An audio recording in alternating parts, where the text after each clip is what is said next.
Hello and welcome to Model Kit Stuff and another focus on tools video, and in this video we're going to be looking at tweezers, the very complex world of tweezers.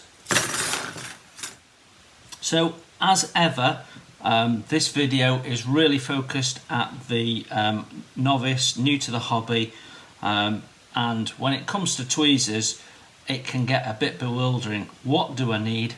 What do I not need? And as you can see, if you're not careful, it can take a little bit of time to get your head around what tool you actually need. So I've got a whole variety of different tweezers here. I've got tweezers that are self-closing, and the advantage of those is that you can hold a part. Let me get something, and you don't have to put any pressure on to hold it in place, and it'll hold it as long as you want, and you can actually use it as a mini vise or even a clamp, or a rigging weight, and it's got lots of uses because it's self-closing. It also has some disadvantages. Because it's self-closing, you have to put weight on to release it, and that sometimes can make it a little bit difficult to place your part and get your tweezers out and so on and so forth. So I sometimes find that's an issue. Now these particular tweezers, you'll notice, have got I was going to say a bit of wood, but it's not wood. It's a material that's not going to conduct heat. So these particular tweezers are useful for when you're soldering, so you can hold some photo etch in your tweezers and you can solder, and you're not going to put any heat up to where you're going to need to put your fingers. So that's their particular use. Then you get a whole variety of different shapes of bent tweezers. So I have a few of those, and the aim of these is to try and get into difficult places where you just need to tuck in and place a part. So they can be quite handy for getting into difficult positions. Of all of these that I've got here, I find this is the one that I use the most. It's got a nice narrow tip. It's quite delicate.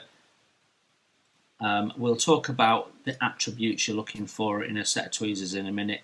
But these sort of gentle curved round ones seem to be ones that I tend to find easier to use because they have a more extreme angle at the end than some of these others. So that's just my thoughts on those ones. Then of course you can get really wide ones. So there we go, and they're quite good for holding bigger parts where you don't need to have a thin end on your tweezer because you've got plenty of space to hold. So they're quite handy for that, and you'll see that I've actually modified these ones, and we'll talk about that in a sec. But yeah, having a slightly wider end can give you an advantage because sometimes the narrower ones mean that a part might tip around in the end of your tweezers, especially if they're cheap tweezers. Okay, so that's another pair of self-closing ones. So then you have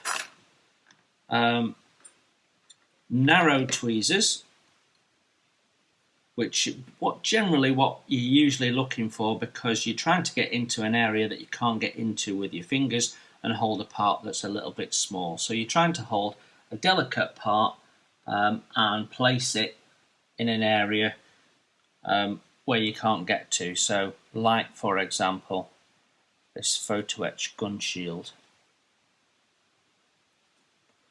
So easy to pick up, whereas with my fingers once it's in my fingers, I actually can't see the part and I'm at risk of damaging it. So the other thing you need to consider is how long the tweezers are. If you get tweezers and they're a little bit too short, then you're limiting where you can place them. So if, for example, you're putting something into the centre of a deck on a ship, for example, you might not be able to get in with shorter tweezers because your hand's then going to snag on the side of the ship, on the railings or whatever. So you need something a little bit longer.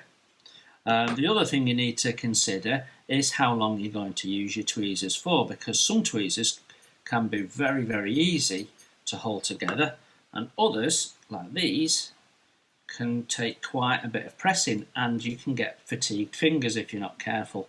So you do need to think about how much pressure you need to be placing on your tweezers. Now, if you use tweezers very occasionally because you work on big scale stuff and don't have small parts, then you might be able to get away with that. But if not, you're looking for something that has a very light touch. The other thing you're looking for is contact area. So if the tweezers only touch at the very tip and you've got a very small contact area, then what you might find is the part moves around in the end of your tweezers and can actually be more prone to flicking out of the tweezers if you're not careful. So you want to make sure that when the tweezers are closed, you've got lots and lots of contact area, like on these, for example, as opposed to these that only connect right at the tip. Now you can modify your tweezers as well. So this is some foam, sticky back foam. You can get it in craft shops and the like, or sometimes if you're lucky you can even get it in packing with electrical items.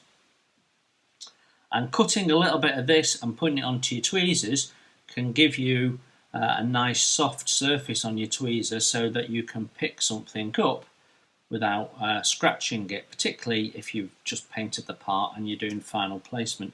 The other alternative is to wrap a little bit of masking tape around it, but just bear in mind you could be changing your surface, your contact surface area by doing that. So if you're new to the hobby, and my general rule of thumb is when it comes to all tools is buy tools as you need them, don't buy them in case you need them, because you end up spending money that you could be spending on models on tools that you might never use. So if you're new to the hobby and you need a pair of tweezers, then my recommendation would be to try and find yourself a pair with a nice thin end, with plenty of surface area that are not difficult to close together, and future-proof them by getting non-magnetic ones, so that in the future, if you're working on a large RC tank, for example, that's got lots of screws and metal parts in the running gear, that can be helpful. So that's what I'd be looking for. It's worth paying a few pence more to get a better set of tweezers than buying the cheap ones. These that you get in the sets, you get typically you'll get 3 different ends in a set of these tweezers. I wouldn't buy them. You tend to find that they eventually cause you problems. So for example, the ends have needed to be straightened a couple of times because they bend. The surface area isn't very good because they're cheaply machined, but cheaply punched out parts. You can tell these have been punched, they've not been machined in any way, and so the contact area is quite small and it's irregular. And actually these were a freebie with a model kit that I purchased. That's how cheap they are. So I would advise keeping away from those and maybe looking for a set that gives you a nice decent pair of thin nosed tweezers and comes with a good bent tweezer and has in it a slightly wider nosed pair of tweezers, something like that. If you can get a set of 3 tweezers like that, that will cover 99% of what you ever need for it, and you can add specific tweezers like these for soldering if you ever need to. But yeah, if you can find yourself a little pack of 3 like that, that will probably do your job. Best place to buy tweezers is a model show where you can have a look at them and you can ask the seller some questions about them.